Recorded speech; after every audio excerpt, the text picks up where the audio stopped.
I think one of the most interesting things is how we very often do not think about our future selves. And that sounds a little bit funny, but we think of our future selves as a stranger. I believe that it's Atomic Habits, James Clear, if you want to take a peek at that fantastic book, where he talks about how we think about our future selves as a totally different person than who we are in the present. And so because of that, we treat them very differently. And I was at a conference recently where she had you talk to yourself, like your future self, talk to your current self, and she was like, what would your future self say to you? I thought that was really interesting because I am often very much thinking about my future self. And I started thinking about what are the gifts that I give my future self? And it's whatever I'm doing today. So as a designer, one of the biggest gifts I can give my future self is to design every day. You guys have heard me say that time and time again. On my Instagram feed, on this YouTube channel, on the podcast. It's because when we design every day, it actually does a lot of different things. And I don't know if I discuss it enough, all the different things that happen when you design every day.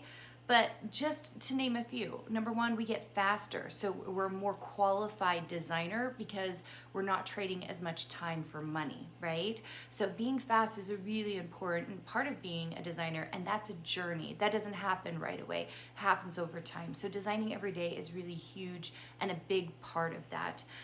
Number two, it helps us build up volume of product, which we do need in order to become better. You know, one of the things that happens, those of us that are designing now at this stage in our life, those that are younger and going to school, that's a totally different thing. Part of the reason we send our students or our kids to a 4-year graphic design school is because during that time period, they produce a lot of product. When you think about all the courses they have to take, and for every one of their courses, they're probably doing a couple of projects every single week, okay? When you stack up that volume of product, what happens is when they get out of school, first of all, they have a portfolio, but second of all, they're able to say that they have made a lot of stuff. So they feel very proficient. You know, it is so interesting because I teach a lot of people between 40 and 65, and they want it to happen spontaneously. They want to be great designers in a couple of months or even a year. And we don't expect that of our 4-year degree students. We don't expect that of a regular designer. So I think it's very interesting that we expect of ourselves to be really good at design after 1 year of it. It is very, very hard to get the volume of design work in that is necessary to become a great designer in that kind of timeline, and especially in the timeline of, oh my gosh, 2 months or 1 month or 3 months. Like anyone who's telling you that you can be a great designer or that's enough education, they are feeding you something crazy because it is not possible. It's just not. And so I try to be really realistic about it because it is hard, okay? It is hard, and that's okay. That's what separates great designers from ones that are just starting out. And the more you design, the more you're designing every single day, you're going to be able to get there, okay? The other reason I say we should design every day is that it is better to be doing a little bit of something than nothing at all, okay? So if you're just dreaming about being a designer, you're at a disadvantage. If you are sitting down in front of your computer or on your iPad and you're actually doing the drawing, actually building stuff, right? That is powerful. Even if you only do it for a minute a day, that is better than nothing at all, because there are lots of people out there dreaming of being a designer and they're literally not doing the work, not even a little bit of it, okay? And I know that you can take it to the next level with that.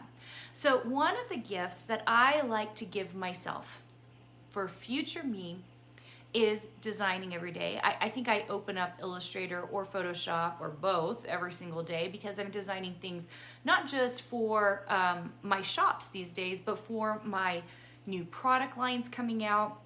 I have lots of big announcements coming out, and I'm scared to tell you guys yet exactly what's going on, but we have a lot of crazy, amazing things going on. So we'll be rolling some of those things out in 2023 for you guys to hear what we're doing. But designing a lot, not only for my own product lines, but for my business, our handbooks, designing worksheets for my students, designing, oh my heavens, just so much stuff. All the icons you see on my website. I'm really in the details of that. And that's because I think it's important for me to be designing every day. It keeps up that skill. It helps me run into every issue. You know, one of the things we have in our design suite community is we actually have an Illustrator and Photoshop community. We also have a regular community where we all chat and hang out and talk about different things. But very often people will bring things and say, I'm running into this. And it's really easy for me to see, you know, what's wrong, what they've done in Illustrator that would fix it. Why? Because I have spent years in Illustrator.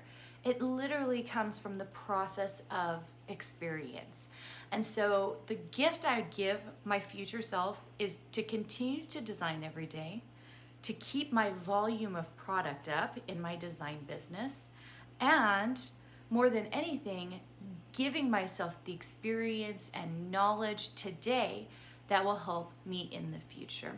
And I think that perspective is a very interesting thing, because when I said that, how did you feel?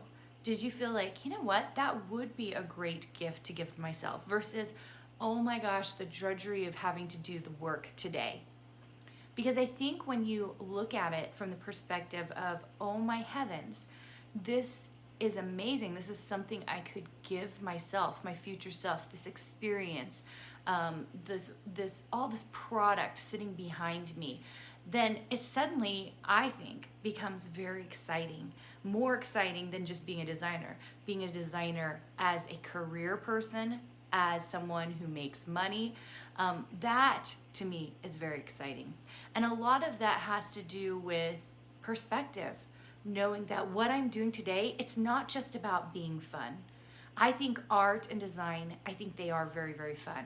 But there are also hard parts. Just like in any business, there are hard parts of a business. And I have chosen to embrace those hard parts. And I want you to too. Because when we embrace the hard parts of our business, what happens? We take it to the next level and other things become easier. So I want you to break down that wall, whatever it is for you, and start thinking about future you as a designer and what kind of gifts you can give that person. What does she want? What does she have that big dream, that big vision for?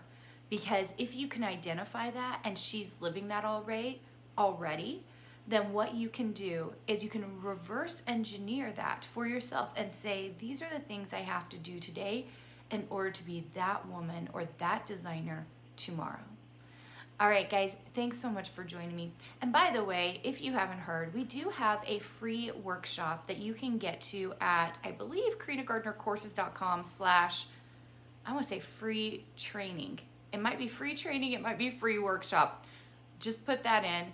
Come on over, grab it. I talk about the 3 secrets in the design industry you're not going to hear other people talking about. And here's the thing, there really are paradigm shifts, because I want you to know and believe that design can be for you, because I think it can be for anyone who's willing to do the step-by-step process. All right, guys, so glad to have you here, and I'll see you soon. Hey, did you know that you can visit me at makeanddesign.com to learn more about this podcast and join my VIP group for weekly freebies? I can't wait to see you there.